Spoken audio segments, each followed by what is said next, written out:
ইউরোপের সাধারণ মানুষের গোপনীয়তা নিশ্চিতে ডিজিটাল আইন রক্ষার দাবিতে বেলজিয়ামের রাজধানী ব্রাসেলসে বিক্ষোভ করেছে একদল অধিকার কর্মী। বুধবার ইউরোপিয়ান কমিশনের বাইরে অনুষ্ঠিত এই বিক্ষোভে মোবাইল ভ্যান এবং ডিজিটাল বিলবোর্ড ব্যবহার করে তারা। এ সময় বিক্ষোভকারীরা ইউরোপের নাগরিকদের ব্যক্তিগত গোপনীয়তা রক্ষার স্বার্থে প্রেসিডেন্ট ডোনাল্ড ট্রাম্প এবং বড় প্রযুক্তি প্রতিষ্ঠানগুলোর কাছে মাথা নত না করতে ইউরোপিয়ান কমিশনের প্রেসিডেন্ট উর্সুলা ভন ডার লিয়েনের প্রতি আহ্বান জানান। এই বিক্ষোভের অন্যতম আয়োজক পিপল ভার্সেস বিগ টেকের এক্সিকিউটিভ ডিরেক্টর আভা লি বলেন, ইউরোপ আমেরিকার উপনিবেশে পরিণত হোক তারা কোনোভাবেই চান না।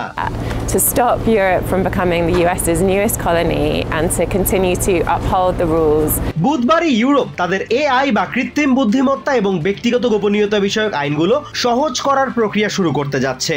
এর ফলে ইইউর অনেক কঠোর নিয়ম সহজ হয়ে যাবে। সমালোচকদের অভিযোগ, ট্রাম্প এবং টেক জায়ান্টদের স্বার্থেই এমন পথে হাঁটছে ইইউ।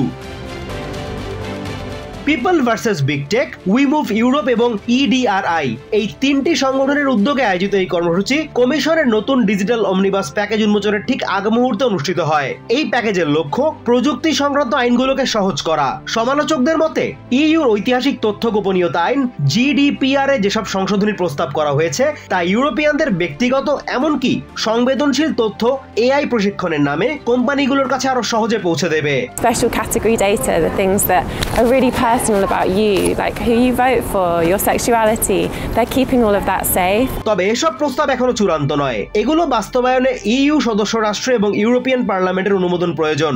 এদিন অভিনব এই বিক্ষোভের পাশাপাশি 127টি সংগঠন এক যৌথ বিবৃতিতেও ইউরোপিয়ানদের ব্যক্তিগত গোপনীয়তা রক্ষায় এগিয়ে আসতে ভন ডার লিয়েনের প্রতি আহ্বান জানিয়েছেন।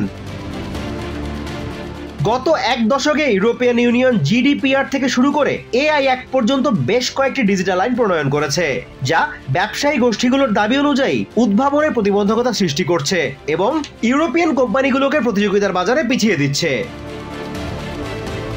Azimur Rashid Kanak, TVN24 news desk.